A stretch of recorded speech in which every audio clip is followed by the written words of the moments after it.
deep in the den where we make things. Our chief engineer's office, not to be too goofy here. So this is a prototype of a P20. The P20 is a power regenerator, the biggest, baddest regenerator we've ever made. Look at this sucker. This is a prototype. There's no finish on here.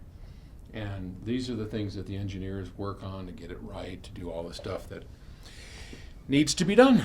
Okay, let's get to our question. Douglas in Singapore. Sorry, Douglas.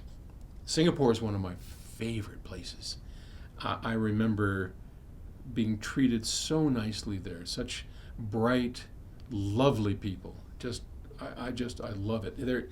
Inside Singapore is a place called the Adelphi, and the Adelphi is a single building that houses, I don't want to say hundreds of stereo shops, but I think it's got like 7 floors of stereo shops, and you can wind your way up or down, like in the show, the various shops and see all the manufacturers, and it's a pretty cool place, and it's just lovely. And I don't eat fish anymore, but back then I did, and they have a delicacy called pepper crabs. They're these mud crabs that they take out of the mud, and they wash them up and they cook them in a hot chili sauce. And whew, oh man, those are good. A cold beer, warm afternoon, the breeze going, the palm trees.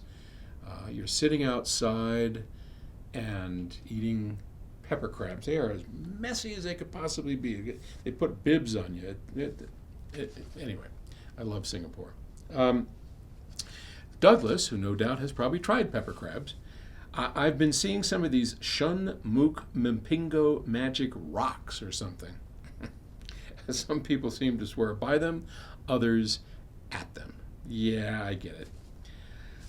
Yeah, I think you mean the Shun Mook Mpingo discs. They're kind of these, if I remember right, there's dots and discs. They're little,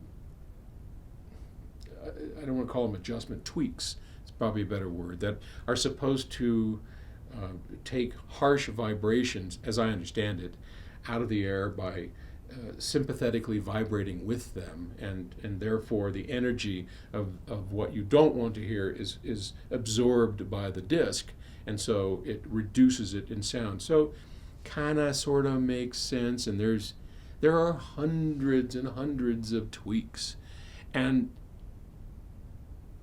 I selectively decide which of these questions I'm going to answer, because I don't want them all to be the same or anything else. This one I struggle with. Why? Because no matter what I say, I'm going to piss off somebody, right? Maybe you. The people who buy into the Shun Mook and the tweaks and all, and have spent thousands of dollars on it, if I say, I think it's all BS, I'm going to hurt your feelings. I'm going to alienate you from me, and I don't want to do that. The guys who think, oh, please, there's no measurable proof whatsoever. You're just so full of it. If I say I like it, they're going to go, oh, from a responsible engineer and somebody that's the head of a company, how can you say anything like that? I mean, no, it doesn't matter what I do or say. I'm going to piss off somebody, so I might as well just get to it. Sorry. I mean, and I'm not going down the middle to placate this group and that group. You know me. I'm going to spit it out as politely, kindly, and as honestly as I possibly can. I don't have Shun Mook Mpingo discs. I don't have a whole bunch of tweaks in my music room.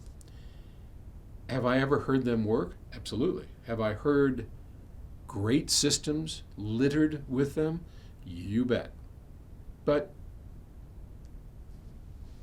and I know, I hate to say this because I just can hear the howls of the people right now that their whole systems are based around this stuff. I suspect if I were to pull out some of them without you noticing, I don't think you'd know it. I really don't. At least in my experience, I wouldn't. So here's kind of my test.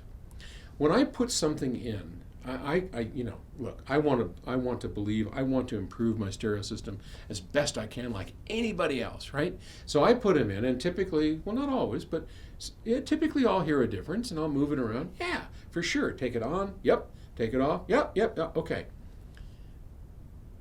It doesn't seem to last, which makes me suspicious that I might be enjoying a placebo effect.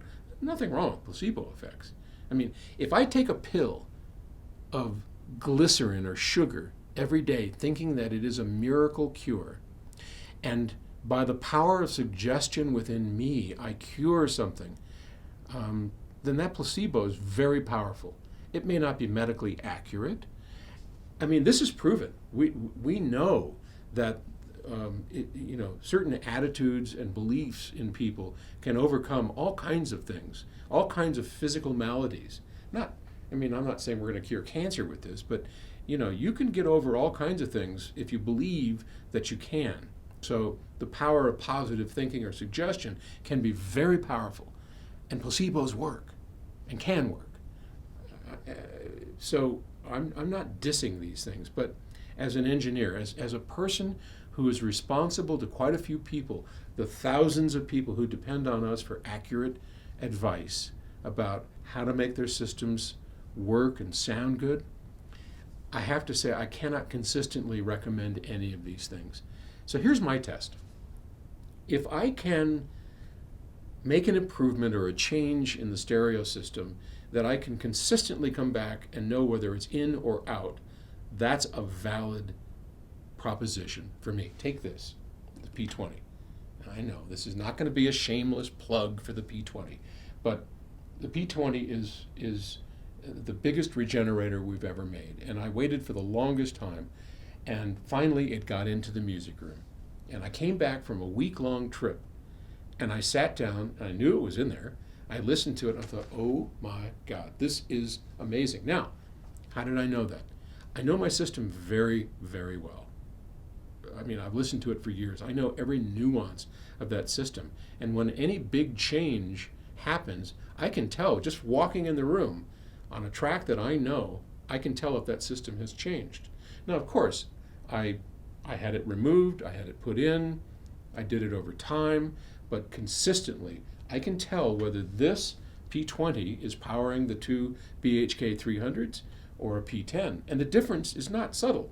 It is dramatic, repeatable, and if you brought me in blindfolded and played the tracks that I'm familiar with, I could tell you right away whether this is in or out. No question about it. I've done it. I know that I can do it. Those are changes. And again, this is not a shameless plug for the P20. There are other things. The Ted Smith upgrades that we do for free for DACs. I'm not selling anything. I'm not trying to convince anybody of anything other than they work. When we went from Tories to Red Cloud just recently, I can tell instantly whether that DAC its operating system is running on Red Cloud or that operating system is running on Tories or Huron. I may not be able to identify which is what, but I can sure tell you that, hey, that's not right, that's right, consistently. So those are the changes that I look for that I think are relevant, consistent, and repeatable. And those are the things that stay in the sound room. Mapingo discs and dots and things, while they may work in some systems, in this highly resolving system, I cannot consistently come in and tell you whether the dots are there or they're not there. So they don't stay, and I don't pay much attention to them. That's just the way it is, straight from the heart and the head. I hope I didn't piss off too many people. Thank you for the question. It was a challenging one, and I hope it was a good answer. Thanks for asking it. Bye-bye.